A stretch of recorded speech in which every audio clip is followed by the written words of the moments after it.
Hola, soy Hanna Fernández, divulgadora especializada en bienestar y descanso y autora del libro Aprende a descansar. Quiero darte la bienvenida a un nuevo episodio de mi programa de podcast A Guide to Live Well, una guía práctica de bienestar en la que descubrirás de la mano de los mayores expertos cómo cuidar tu salud y tu entorno para vivir más y vivir mejor. Los primeros estudios propios de la investigación moderna sobre el envejecimiento se remontan a principios del siglo XX, cuando por primera vez se examinaron los efectos de la reducción de la ingesta de alimentos en el aumento de la esperanza de vida en ratones. En las décadas de los 70, 80 y 90 se estableció la restricción calórica como el paradigma dominante para la intervención antienvejecimiento desde el punto de vista nutricional, ya que, como la ciencia ha demostrado, no solo aumenta la esperanza de vida, sino que también retrasa muchos signos de deterioro funcional propios de la vejez. Quiero precisar que en este episodio y en este podcast en general, cuando hablamos de antienvejecimiento, no hablamos de imposibles como encontrar la fuente de la eterna juventud. Hablamos de retrasar o revertir el envejecimiento biológico actuando sobre los mecanismos moleculares que lo provocan y aceleran. Los pilares del envejecimiento o Hallmarks of Aging definidos por el equipo del científico español López Otín en 2013 y en 2023. Es decir, que de lo que vamos a hablar en este episodio no es de no envejecer, sino de cómo envejecer bien y en las mejores condiciones. Por eso, en lugar del término anti-aging, a mí me gusta más utilizar el que usan los longevitistas, pro-aging. Para aprender a envejecer bien a través de nuestra alimentación y estilo de vida, cuento hoy en el podcast con el Dr. Joan Matas, ginecólogo, máster en patología mamaria, máster en nutrición y medicina ortomolecular y experto en reproducción asistida y ozonoterapia. Este episodio es una entrega especial del podcast realizada en colaboración con Marnis, marca española especializada en la fabricación y comercialización de complementos alimenticios, cosmética natural, nutrición deportiva, aceites esenciales y alimentación saludable. Marnis tiene una conocida trayectoria internacional y una propuesta de más de 400 productos a base de fuentes concentradas de vitaminas, minerales, aminoácidos, ácidos grasos esenciales, fibra y plantas, formulados para complementar la ingesta de nutrientes necesarios para llevar a cabo las funciones vitales de nuestro cuerpo. Gracias, Marnis, por apoyar de nuevo este proyecto y por unir naturaleza y ciencia para cuidarnos.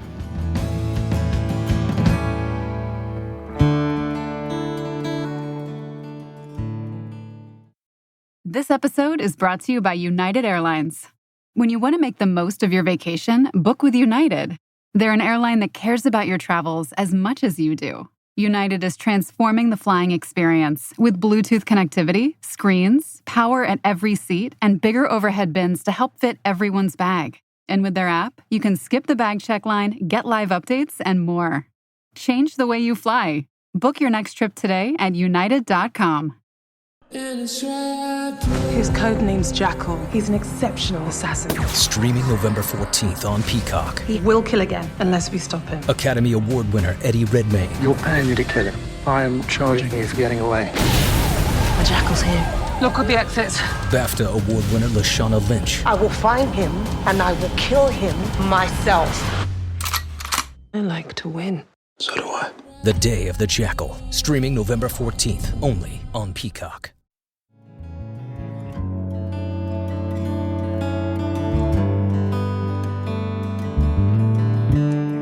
Bienvenido, Dr. Joan Matas. Muchísimas gracias por aceptar la invitación a este podcast. Muchas gracias a ti, Hanna. Un placer estar contigo. Si le parece, doctor, vamos a empezar explicando algo que yo ya he adelantado en la introducción, que es el envejecimiento. Y primero explicando que es algo que es un proceso natural, que es inevitable, o sea que aquí el que venga a escuchar anti-aging y la fórmula de la longevidad eterna y estas cosas, pues que apague porque no lo va a encontrar. Pero sí que me gustaría que nos explicara que hay una parte importante de ese proceso de envejecimiento, sobre todo a qué velocidad sucede, que sí depende de nosotros. Entonces, primero de todo, ¿cuáles son esos factores que son determinantes para acelerar el envejecimiento o para ralentizarlo? Sí, efectivamente, Hanna, el curso del envejecimiento, como cuando también enfermamos, siempre es una confluencia de dos factores. Unos factores genéticos y también el estilo de vida. La confluencia de estas dos cosas es lo que determina cómo nos va a nivel de salud y, por tanto, también a nivel de envejecimiento. Normalmente se estima que la genética participa un 20-30%, cada vez más se tiende más a un 20 que a un 30, y un 70-80, por tanto cada más un 80, depende de lo que hacemos, nuestro estilo de vida, lo que llamamos también epigenética, es decir, cómo influimos en nuestros genes. Por tanto, podríamos decir que uno puede tener una buena genética, una buena base genética, pero si no tratamos bien estos genes, nos irá peor. Y al revés, uno puede tener una predisposición a una enfermedad, que sea a tener un tumor de mama, una enfermedad cardiovascular, por factores familiares, genéticos, pero si uno toma medidas, tiene cuidado, tiene un determinado estilo de vida, puede que influir en estos genes y que no se manifiesten las enfermedades. Entonces, la confluencia de estas dos cosas es muy importante. En líneas generales, podríamos decir, y nosotros hacemos siempre una medicina personalizada, llamada también medicina de precisión, es como entendemos la medicina y no de otra manera. Hay algunos pilares, 7 o 8, que podríamos mencionar. La dieta, desde luego, es muy importante.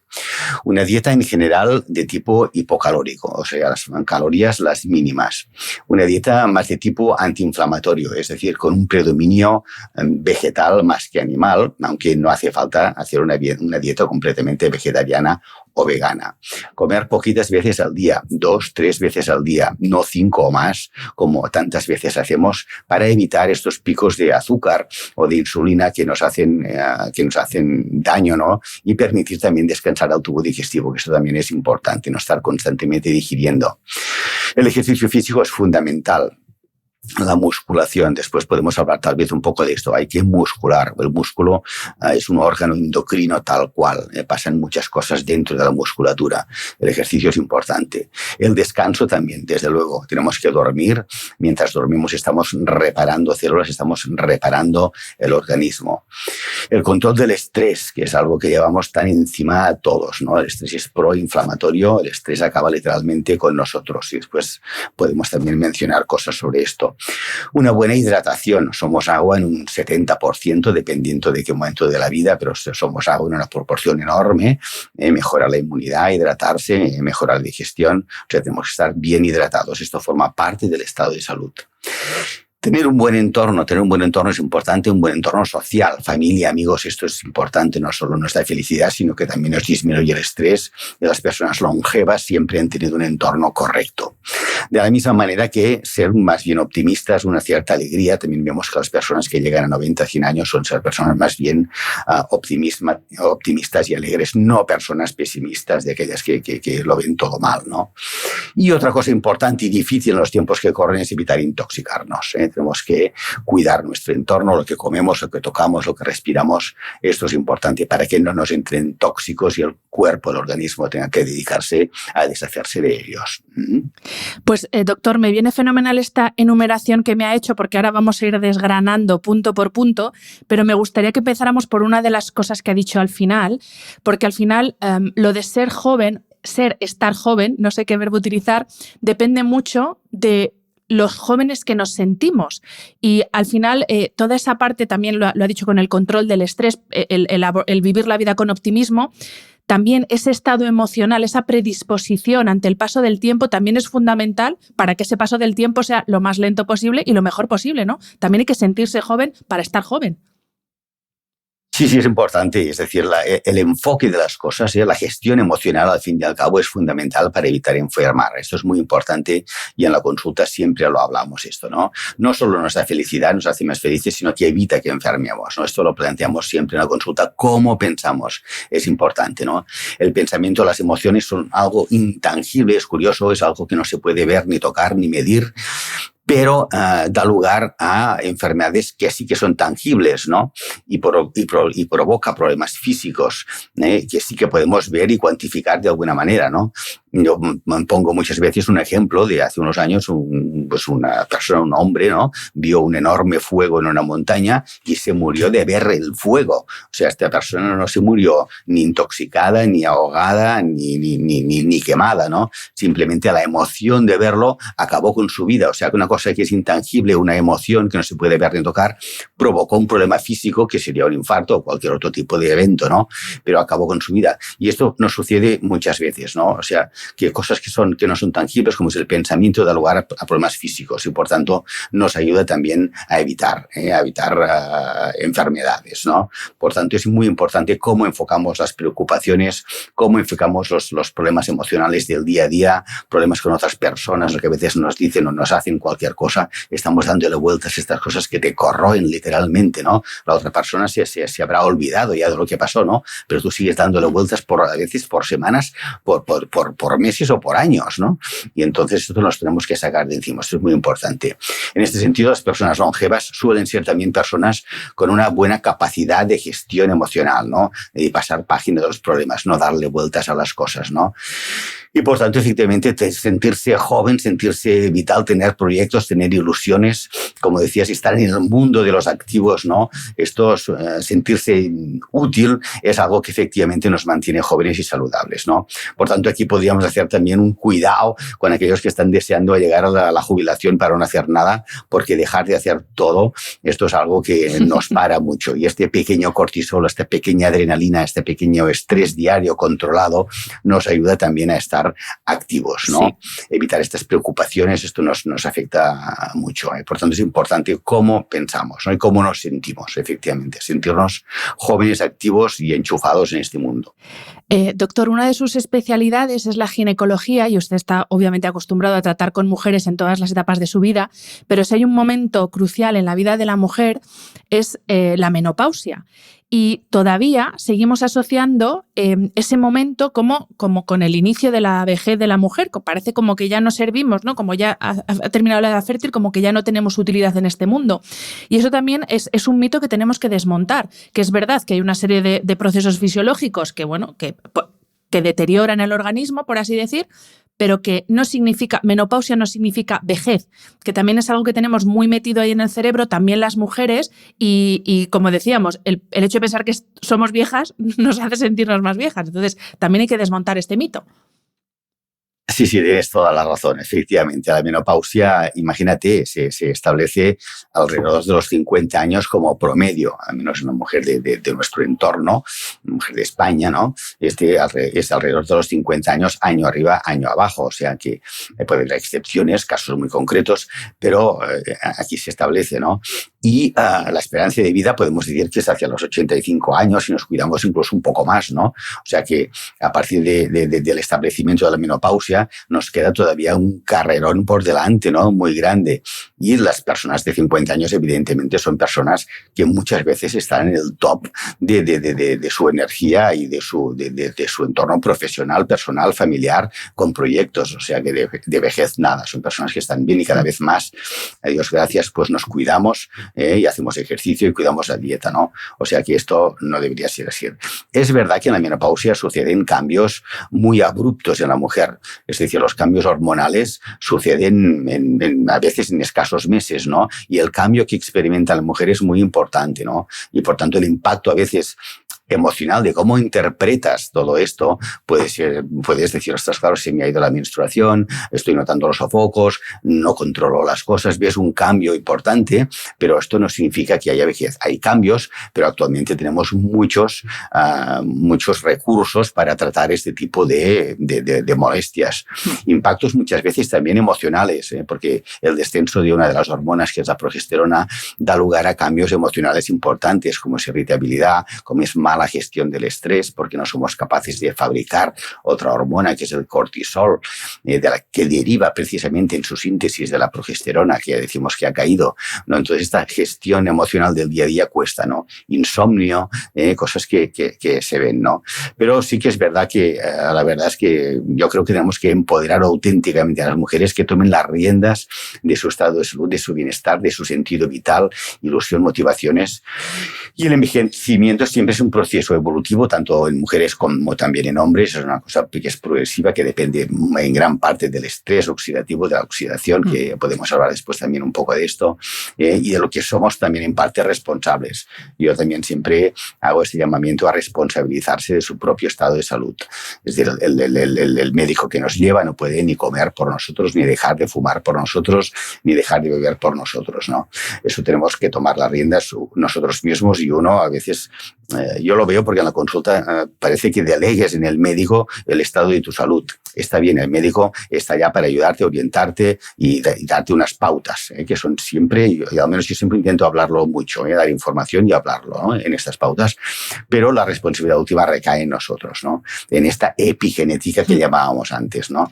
De cómo influimos en los genes, en nuestros genes, para intentar no estropearlos y los que vienen mal, intentar arreglarlos influyendo sobre ellos. Y actualmente tenemos muchos recursos y muchos estudios que se pueden hacer que nos ayudan en este sentido, Hanna. Pues volviendo a este tema de la genética que nos adelantaba en la primera pregunta, claro, usted nos ha dicho que tenemos unos genes, digamos los genes de la longevidad, y es nuestro estilo de vida, o sea, esa es como la predisposición que traemos como de serie, y nuestro estilo de vida es el que los activa o desactiva, esa epigenética. Entonces, ¿qué son estos genes? Y sobre todo, ¿cómo es posible, cómo podemos activar los genes de la longevidad, que es lo que nos interesa?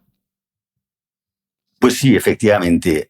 Mira, en los últimos años, yo diría los últimos 20 años, casi el siglo XXI, se ha avanzado enormemente en estas últimas décadas en el conocimiento de los mecanismos del envejecimiento y, por tanto, en cómo podemos combatir de manera eficaz este proceso, ¿no? Ralentizándolo y procurando llegar a cuerpo de salud entrados en años, ¿no? Yo destacaría, me gustaría incluso citar grandes autores, ¿no? Porque yo creo que hay que honrarlos. A la gente que hace bien las cosas hay que decirlos por su nombre, y si alguien quiere tomar nota también de los que nos están escuchando, puede seguir a través de redes, de Google, pues seguir un poco a estos autores, ¿no? En España tenemos el doctor López Otín, que es un hombre de la Universidad de Oviedo de renombre mundial. A veces tenemos poco aprecio para los que son de nuestro entorno, ¿no? Como que es español no será muy bueno. Pues este hombre es un puntero mundial que ha definido los grandes ítems, es decir, los grandes sellos distintivos de los mecanismos de envejecimiento, ¿no? Y los citaremos un momentín para que sepáis cuáles son. También tenemos al doctor David Sinclair, que es un australiano que se desplazó a Boston, a Harvard concretamente, y que ha analizado precisamente la genética de la longevidad, con aplicaciones prácticas y muy interesantes en detener el proceso de envejecimiento, y que estamos ya utilizando en la consulta en nuestro día a día, ¿no?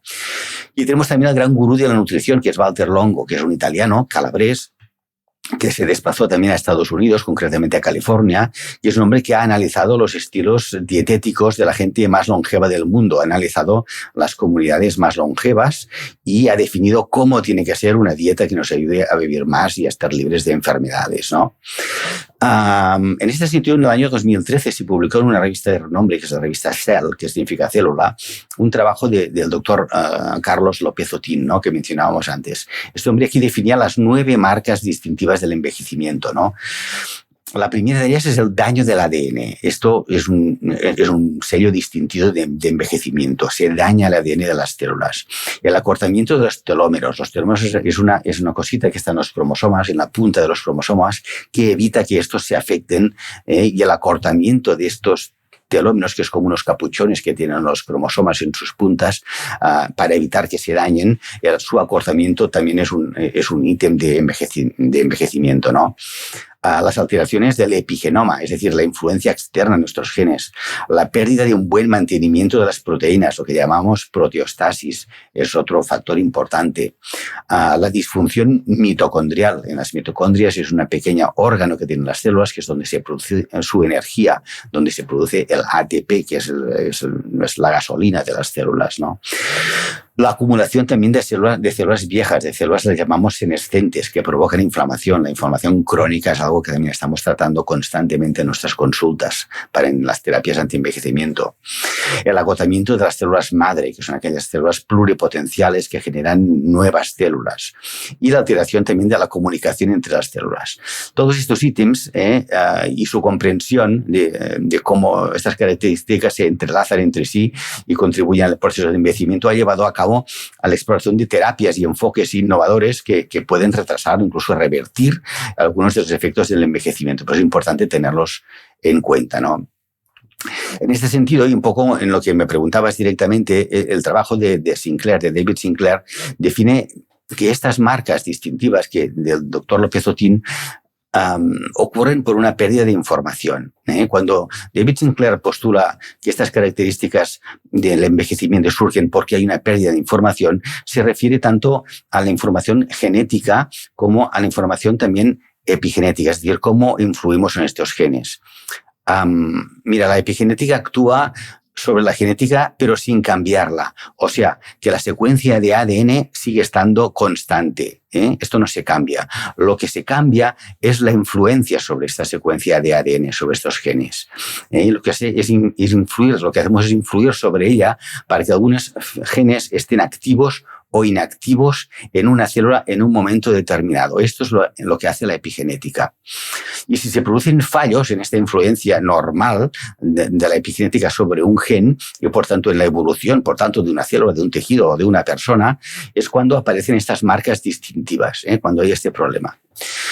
Un claro ejemplo es cuando hay unos gemelos de aquellos que son monocigóticos, de aquellos que genéticamente son iguales. Vemos que en el devenir de los años hay diferencias entre ellos. Y estas diferencias, porque son genéticamente iguales y lo siguen siendo toda la vida, que estas diferencias son precisamente a causa de las influencias del medio externo o del estilo de vida que han llevado o del lugar donde han vivido. Dicen que a veces más que el código genético es el código postal lo que nos marca también las enfermedades, ¿no? Si uno vive en mitad de una gran ciudad, no es lo mismo que si uno está en el campo, ¿verdad? Y entonces, pues, bueno, el organismo tiene estos genes. Entonces, podemos hablar, si te parece, y no entraremos en temas muy técnicos, pero unos de ellos se llaman sirtuinas. Las sirtuinas, que las ha definido muy bien David Sinclair, su función es alterar la función de los genes para activarlos o silenciarlos. Esta es la función de interruptor de las sirtuinas, que según necesita el organismo, hace que se activen o que se desactiven estas células. Es decir, si una célula sufre un daño, lo que hace es dejar de reproducirse para arreglar este daño. Esto es un mecanismo de supervivencia fundamental. Es decir, la célula puede estar haciendo su función normal y reproducirse y dividirse, por ejemplo, si está sana, pero si ocurre un error, lo que hace es parar esta división y entonces lo que hace es dedicarse a reparar este daño del ADN.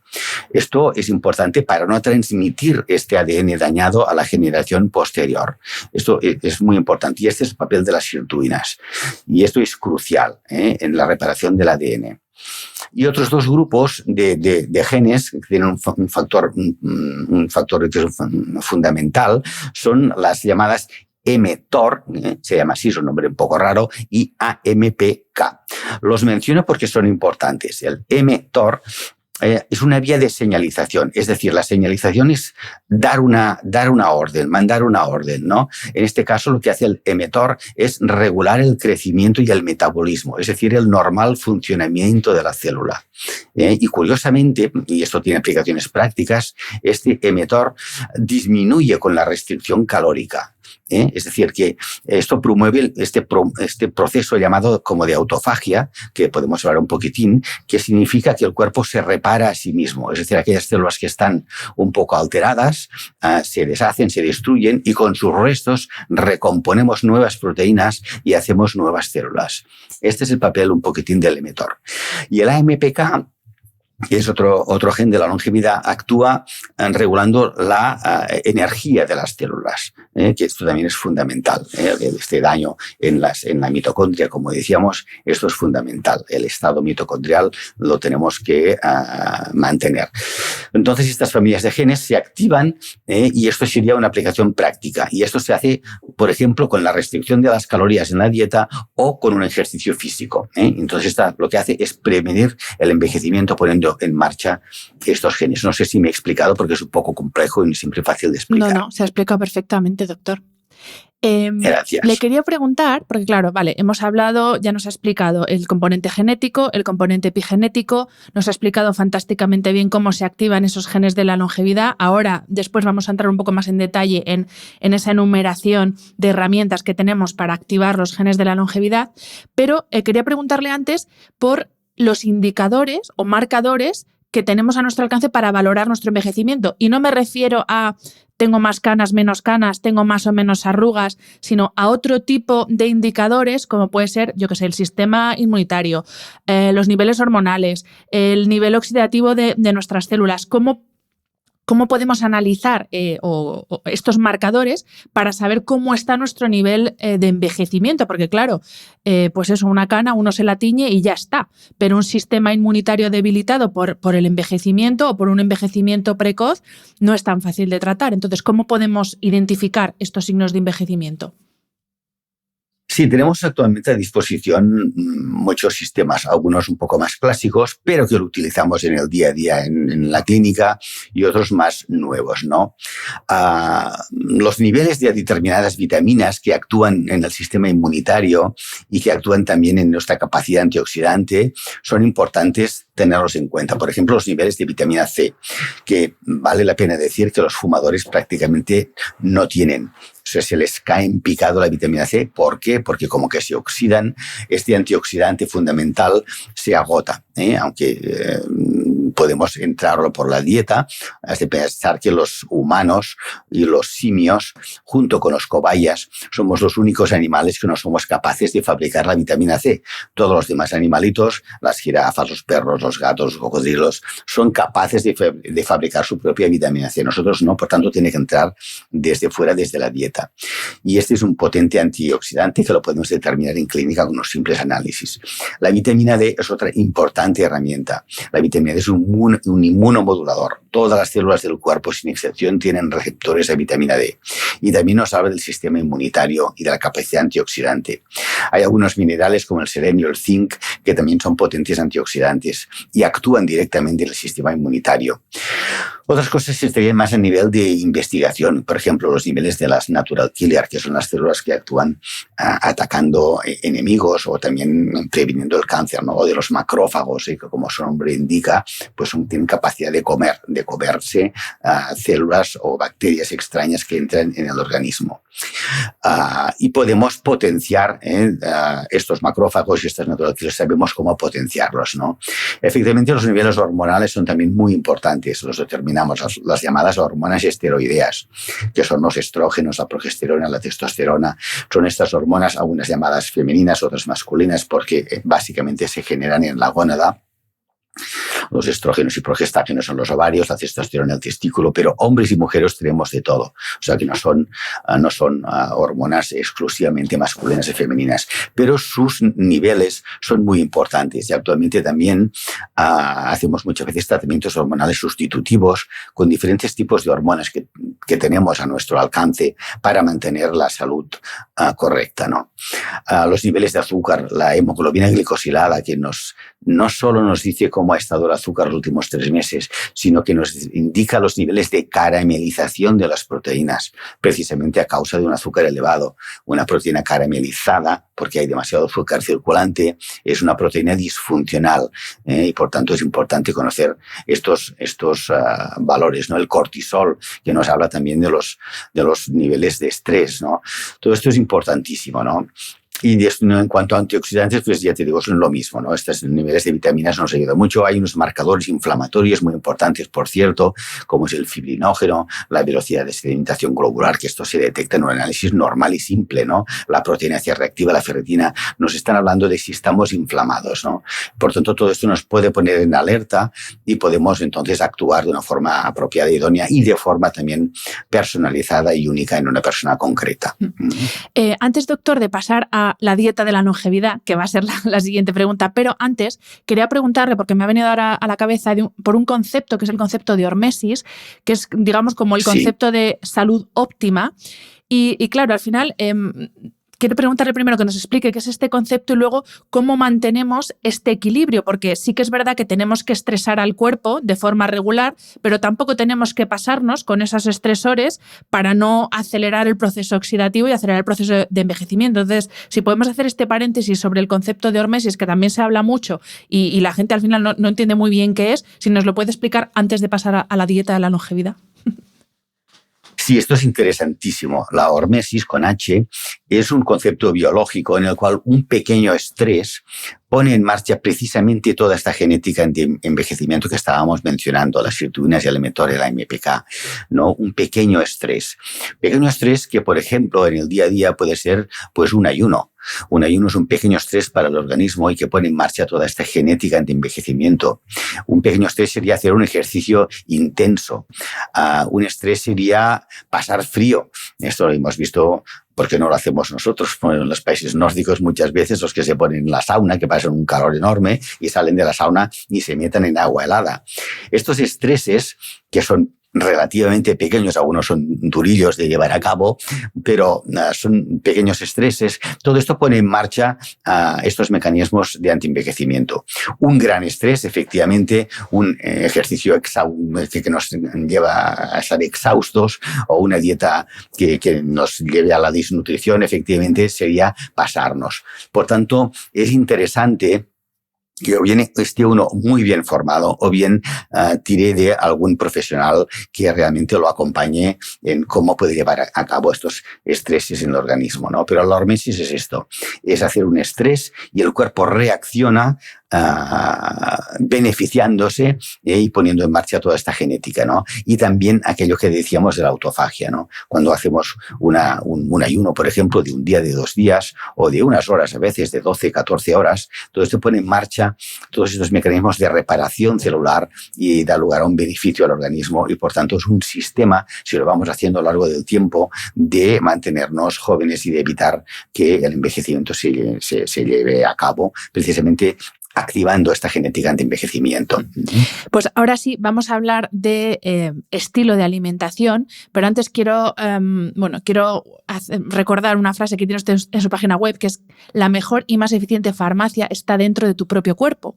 Y me sirve esta frase para introducir la pregunta que ya adelantaba antes de cómo debe ser la dieta de la longevidad, entendiendo dieta como estilo de alimentación, para no tener esas carencias nutricionales que nos decía antes de vitaminas, minerales, aminoácidos, tener una adecuada ingesta proteica, pero no pasarnos, porque también hay mucho debate con el cuánta proteína hay que comer. Entonces, ¿cómo debe ser, así pero sencillito explicado, doctor, para que nos quede claro, cómo debe ser la dieta de la longevidad?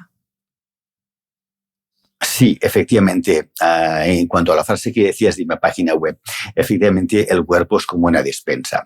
Y es una despensa que tiene que estar óptimamente surtida. Es decir, en base a nuestro estado nutricional.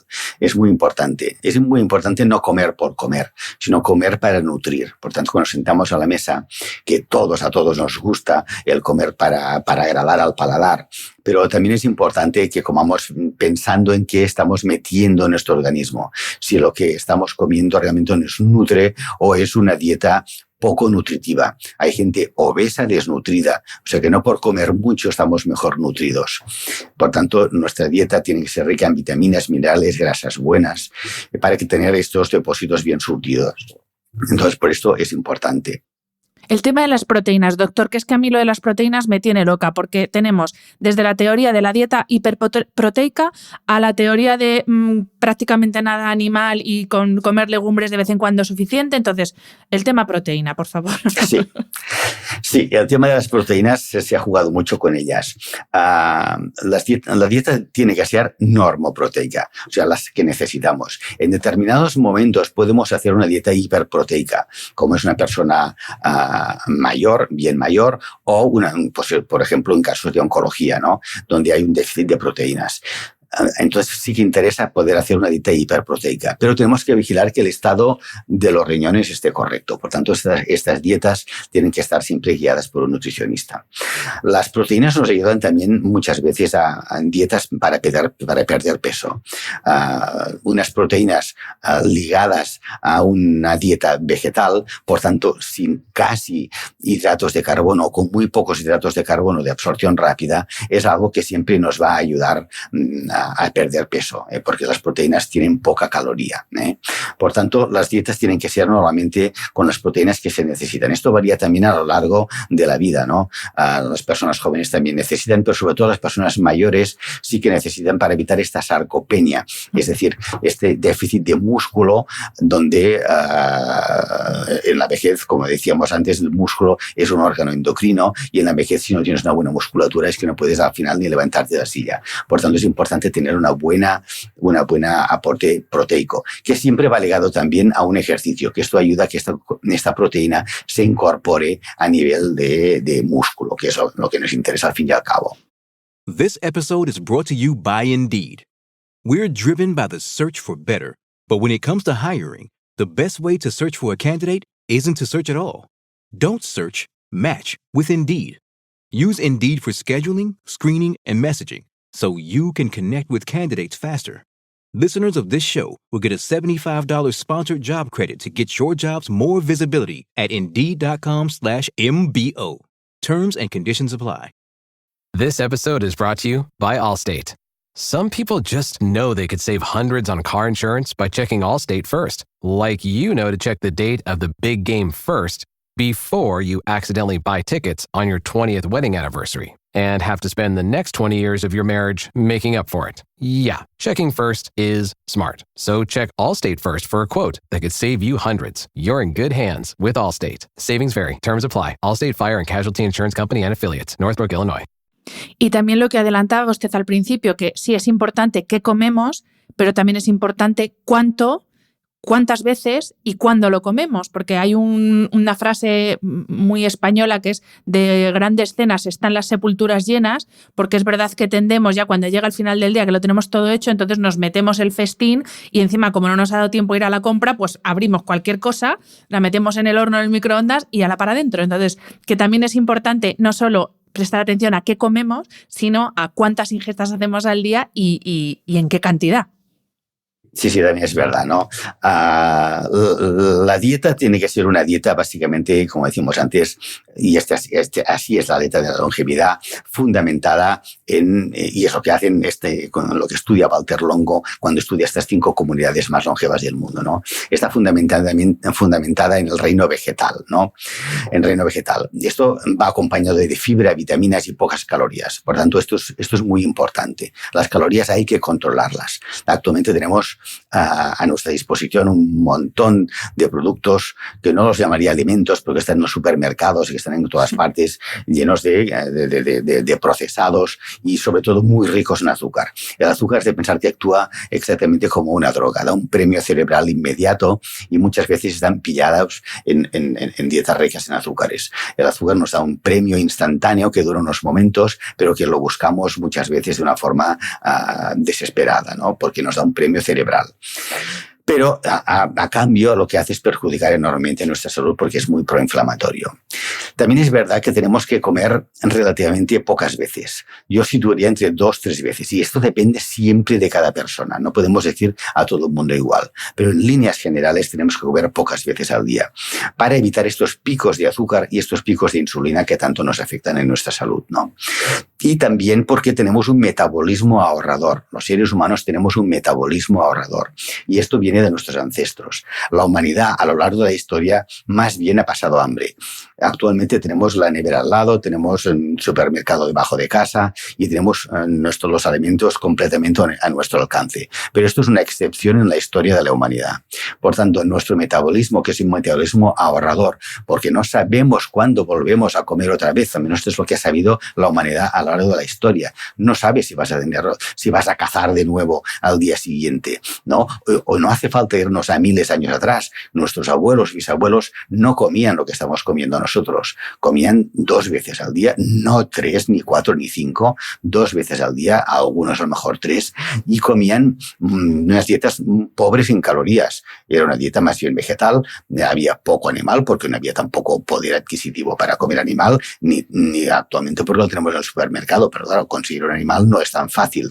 Por tanto, de alguna manera tenemos que imitar esta dieta ancestral y ponernos un poco en la piel de nuestros ancestros. Ya te digo, no hace falta ir a 4.000 años, yendo a 150 años atrás es suficiente, y estos son nuestros ancestros que comían poca caloría, que comían muy de vez en cuando, por tanto hay que comer poquitas veces y sobre todo hay que vigilar cómo cenamos, especialmente si queremos perder peso.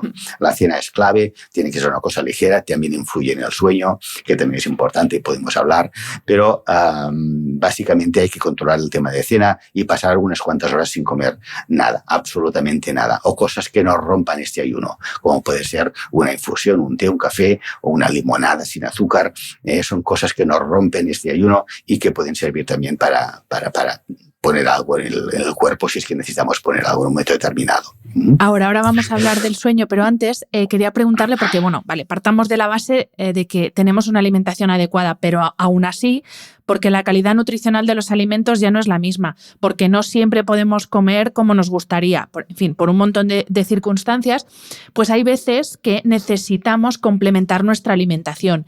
Quiero aprovechar esta pregunta para agradecer al mecenas de este episodio, a Marnis, que está, entre otras cosas, que ha permitido que yo esté entrevistando al doctor Joan Matas. También quiero adelantar que lo que va a decir ahora el doctor es médico, pero no es nuestro médico, entonces él no nos está prescribiendo nada, sino que está hablando en general de cómo podemos ayudarnos de la suplementación y de los complementos nutricionales y qué sería interesante tener en cuenta para esas posibles deficiencias. Pues ya se dice que todos prácticamente tenemos deficiencia de vitamina D, ya nos ha dicho lo importante que es. También se dice que prácticamente todos vamos cortitos de magnesio, que es súper importante para el sistema nervioso. Entonces, vitamina C nos decía para los fumadores. Entonces, ¿en qué cosas tenemos que estar ahí al loro para ver si en un momento puntual y siempre bajo prescripción de un profesional podemos necesitar una suplementación o una complementación que complete, valga la redundancia, nuestra dieta? Sí, efectivamente, por muchos motivos yo soy un gran amante de la suplementación. Y tiene un sentido suplementar. Has de pensar que nuestra dieta, la que hacemos actualmente, tiene se calcula como un 30% menos de vitaminas que la que hacíamos los que ya peinamos algunas canas. Es decir, hace 40, 50 años las dietas tenían más vitaminas que ahora. ¿Por qué? Pues porque las frutas se sacan verdes del árbol, se mandan a madurar artificialmente, no se exponen al sol y por tanto tienen menos nutrientes y menos vitaminas. Muchos vegetales y también animales proceden de cultivos intensivos. Esto significa que son tierras en las que han plantado un montón de cosas, por ejemplo, un palmo cuadrado, palmas donde estás plantando 8 coles, a la octava ya no le queda nada, por mucho que vayas poniendo nutrientes artificiales para que la tierra más o menos vaya alimentando esta octava col, ¿no? Y también los animales, que son animales en cultivos intensivos de animales, ¿no? Que se alimentan muchas veces con hidratos de carbono para engordarlos, con hormonas para engordarlos, etcétera, ¿no? Por tanto, este déficit nutricional aquí lo podemos suplementar con estos suplementos que tenemos a nuestra disposición. Muchos de estos cultivos además llevan pesticidas, llevan metales pesados y tenemos que desintoxicarnos. Todo esto podemos hacerlo también, esta desintoxicación, con suplementación específica. Y además la suplementación nos permite ser específicos. Cuando yo quiero dar magnesio, doy magnesio. Cuando quiero dar vitamina D, doy vitamina D. Porque sabemos que hay enfermedades o procesos o disfunciones o faltas de bienestar, algunas emocionales, que se deben a déficit de alguna sustancia concreta. Entonces la suplementación nos permite dar esta sustancia concreta, ¿no? Por ejemplo, hemos hablado de la vitamina D, que es algo, hay un trabajo publicado en la revista, ¿cuál era? La revista Science, precisamente, que también es una revista de renombre mundial, del mes de octubre, hecho aquí en Cataluña, donde informaba que el 70% de la población, especialmente jóvenes, tenían deficiencia de vitamina D. O sea, el 70%. ¿Por qué? Pues porque no nos exponemos al sol. Y cuando nos exponemos al sol nos ponemos un protector solar, como es lógico, que entonces evita también que estemos fabricando vitamina D, ¿no? Y esto influye en la inmunidad, ¿no? La vitamina C que mencionábamos antes, yo utilizo una vitamina C liposomada, que significa que es una absorción del 100% de la casa Marnis, que tú mencionabas, que se llama VitC1000, que entonces, aparte de mejorar la tolerancia a nivel de estómago, es una vitamina C que se absorbe al 100%, prácticamente 95-98%, cosa que no pasa con otras vitaminas C, ¿no? Y otras veces utilizamos estos suplementos para determinados momentos de fatiga, de falta de problemas de inmunidad, de estrés oxidativo, ¿no? En este caso, pues yo utilizo también el Royal Provite 5000 de esta misma casa Marnis. Siempre hay que tirar de buenos fabricantes, ¿eh? No todos fabrican de la misma manera. Hay que asegurarse que el que que el suplemento que compramos sea de calidad, ¿no? Pero el Royal Provite 5000, pues bueno, lleva un poco de estas sustancias antioxidantes y promueven también que cuando tenemos estados de fatiga, pues mejoremos, ¿no? Por eso a mí me gusta mucho suplementar. Hay quien desdice esto y dice, no, con una dieta normal ya vas bien, pero es que con una dieta normal tenemos que esforzarnos muchísimo.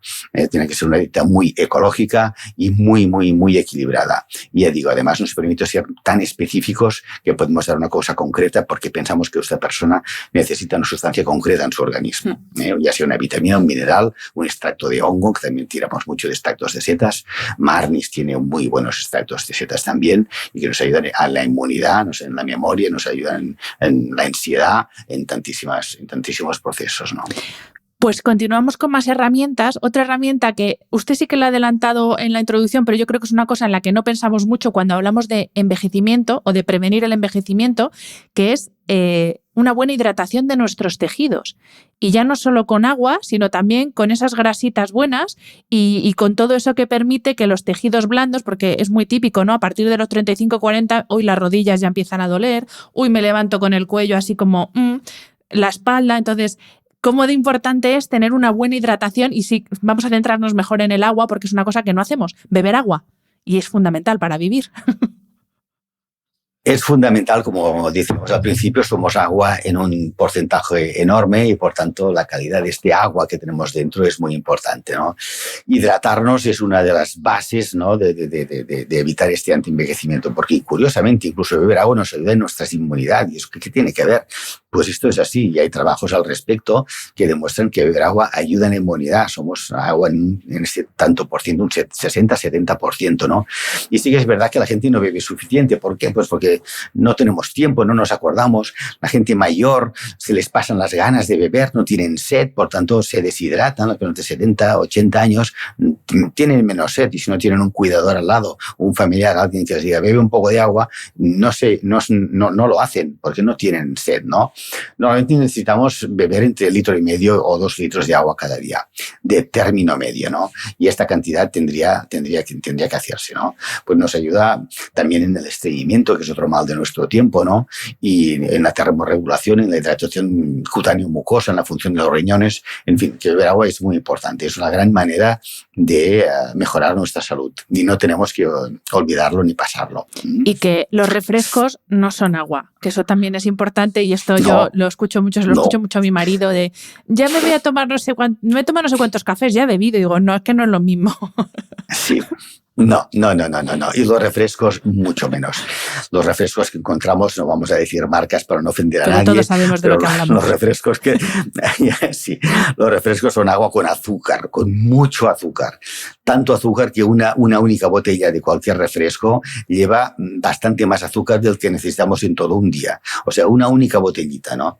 Entonces esto tenemos que evitarlo, porque esto es proinflamatorio y esto nos destroza y nos engorda. Y estamos viendo también obesidades en gente joven. Esto es un llamamiento que hay que hacer también, ¿no? Chiquitos, adolescentes que ya tienen sobrepeso con todo el problema hormonal que esto implica para ellos, ¿no? Y hormonal significa también mental y de salud a largo plazo cardiovascular. Por tanto, evidentemente, la mejor forma de hidratarse es beber agua de calidad. Me queda, doctor, hablar del sueño, por supuesto, pero antes de hablar del sueño sí que quería que hablásemos de un sistema que es el sistema de limpieza del organismo, el sistema linfático, en el que tiene mucho que ver también esta adecuada hidratación, porque al final el agua ayuda sobre todo ese proceso en riñones, etcétera. Pero, de nuevo, ¿qué importancia tiene que funcione adecuadamente este sistema de limpieza del organismo para ralentizar el envejecimiento? Porque al final, y también nos lo ha dicho antes, por lo que comemos, por la actividad diaria, vamos acumulando sustancias que son de desecho, y esas sustancias tienen que salir por algún sitio. También nos ha dicho, el estreñimiento, uno de los grandes males de la sociedad moderna, es que esa es una de las vías por las que sale lo que el organismo no necesita. Entonces, ¿qué importancia tiene también para ese envejecimiento o prevenirlo el tener que nuestro sistema de limpieza funcione adecuadamente? Sí, es muy importante nuestros filtros, entre ellos el sistema linfático, mantenerlos bien funcionantes, ¿no? El sistema linfático tiene un gran papel en la inmunidad, en las defensas, en reconocer elementos extraños al organismo y en prevenir y atacar infecciones, ¿no? Y tiene un importante vínculo con el sistema digestivo, ¿no? Ayuda efectivamente a devolver el líquido perdido y las proteínas del plasma al sistema cardiovascular, ¿no? El sistema linfático tiene esta doble función, ¿no? De inmunidad, ¿no? Y de mantener la llamamos homeostasis, este equilibrio en el organismo, ¿no? El ejercicio es una buena manera de cuidarlo, aunque sea caminar. Esto ayuda mucho al sistema linfático a promover esta circulación linfática también. Comer frutas, alimentos ricos en vitaminas, beber agua, eso también le ayuda, ¿no? Verduras verdes, infusiones sanas, todo esto ayuda a mantener un buen sistema linfático, ¿no? Pero también hay otros filtros del organismo que hay que cuidar, y cuando hacemos medicina de precisión tenemos mucho cuidado en tratarlos, ¿no? Por ejemplo, el hígado. El hígado es el gran filtro del organismo y lo podemos cuidar con la alimentación, por ejemplo, con una dieta rica en crucíferas, que son las coles, el brócoli, ¿no? Con rábano negro, cardo mariano, cúrcuma, el NAC, que es un suplemento, la N-acetilcisteína, que es el promotor de otra sustancia, que es el glutatión, que es probablemente el antioxidante más potente que somos capaces de fabricar los seres humanos, ya que no somos capaces de fabricar vitamina C, al menos sí que fabricamos glutatión, y suplementando NAC es una buena manera. El ácido lipoico, los riñones hay que cuidarlos también, es otro importante filtro, ¿no? Hidratándonos con té verde, diente de león, perejil, apio, son formas de cuidar los riñones. El pulmón es otro filtro y lo podemos cuidar con quercetina, curcumina, el picnogenol, que es un antioxidante muy interesante que deriva del pino marítimo francés y es un antioxidante que en ginecología utilizamos para el tratamiento de la endometriosis. Es muy interesante el picnogenol y nos ayuda también a mantener el estado pulmonar, la piel. Son otros filtros, ¿no? que conviene cuidar y que contribuyen a la limpieza del organismo. Es muy importante tener en cuenta todo esto.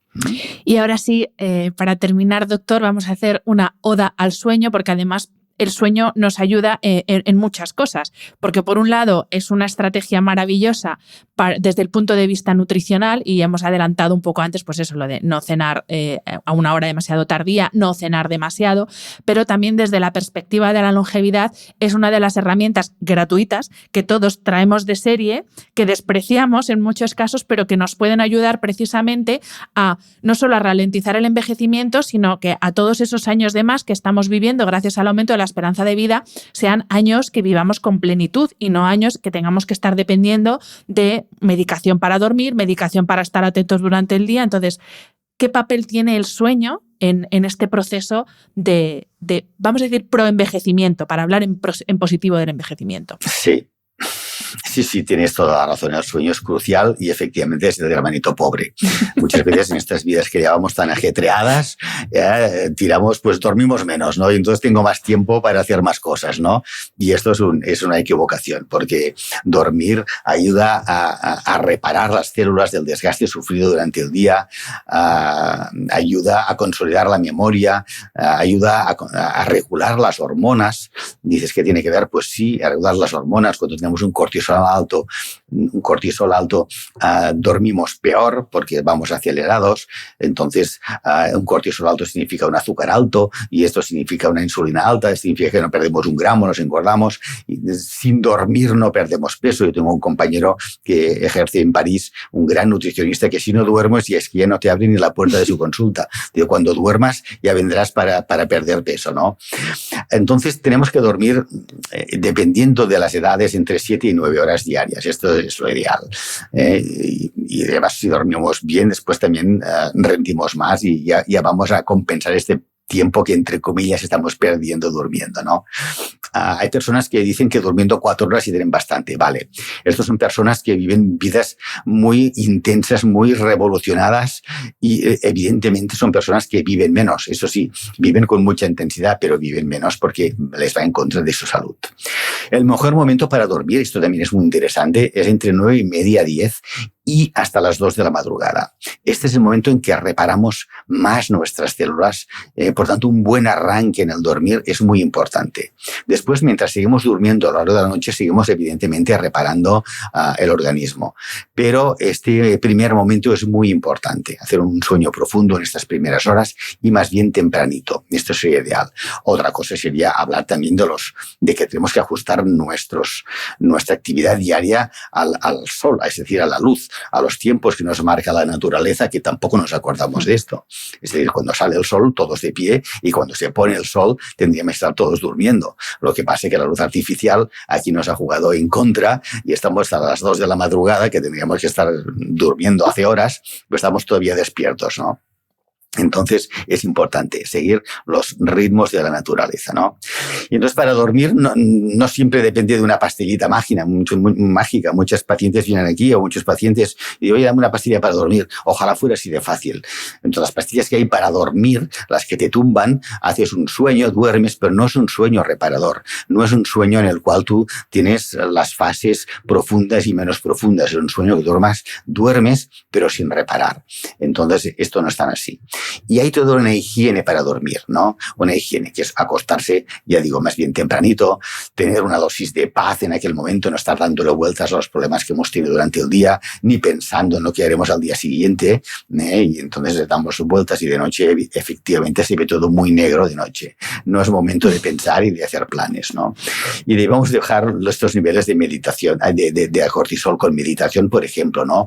Actividades relajantes, a veces suplementos, tenemos suplementos también muy interesantes, como es el GABA, la ashwagandha, que es medicina ayurvédica. La ashwagandha lo utilizamos mucho, la tianina, la rodiola, y sirven para bajar los niveles de cortisol. Y evidentemente la ayuda personal, ¿no? Mantener una temperatura ambiente más bien fresquita, no tenemos que estar sudando por la noche. Vigilar que cenábamos, como decíamos antes, y tú ahora remarcabas también. Tenemos que, la cena tiene que ser ligerita y tiene que pasar un rato desde que cenamos hasta que nos acostamos, ¿no? Esto influye en un buen descanso, ¿no? Y también para temas hormonales, que por cierto, como mencionábamos antes, las mujeres en la década de los 40 hay un problema hormonal, hay un problema del déficit de progesterona, que a medida que pasan los 40, 45, 49, desciende la progesterona, que es un metabolito suyo, o sea, una parte de la progesterona que se llama pregnenolona, es un auténtico neuroesteroide, y esto hace que no solo gestionéis en estas edades las mujeres peor el estrés del día a día, ¿no? Y ahí está irritabilidad, depresión, pero hay también un insomnio, ¿no?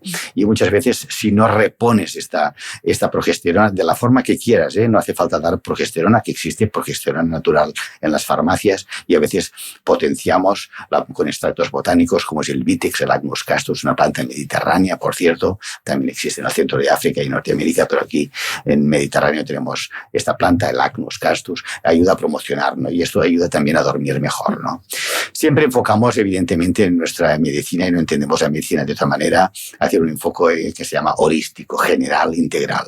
Es decir, una persona, tú eres Hanna, yo soy Joan, y cada uno es como es, ¿no? Y estamos integrados.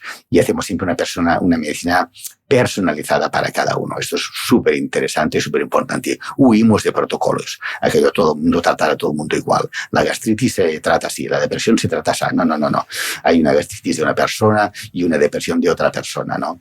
Y en la medicina individualizada, de precisión, que tenemos herramientas para tratar las cosas con precisión, con los suplementos que mencionábamos, por ejemplo, o estilo de vida, que es fundamental para estar bien, es como tenemos que abordar y tratar el envejecimiento, estilo de vida fundamentalmente, y un buen acompañamiento con suplementos si hace falta. Pues con esto nos quedamos, doctor Joan Matas. Qué placer escucharle, qué placer charlar con usted. Muchísimas gracias por estar en este podcast y bueno, espero que no sea la única vez, espero que vuelva pronto. Muchísimas gracias. Muchas gracias, Hanna, ha sido un placer y estamos aquí a tu disposición para lo que necesitéis. Un placer. Gracias. Espero que hayas disfrutado del episodio. Este programa de podcast es independiente y en abierto gracias al apoyo económico de marcas que apuestan por mi trabajo y confían en mí para ayudarles a comunicar su mensaje. Los expertos que aceptan mi invitación a intervenir en este programa no tienen ningún tipo de vinculación con dichas marcas a menos que se especifique lo contrario. Y todo el contenido de mi podcast, página web y redes sociales que haya sido patrocinado irá acreditado como tal. Gracias por ayudarme a que este proyecto siga siendo viable e independiente visitando la web de mis anunciantes, dejando reseñas, comentarios y valoraciones en las distintas plataformas de reproducción y compartiendo mi contenido en tus redes sociales. Mil gracias por estar al otro lado. Nos escuchamos en el próximo episodio.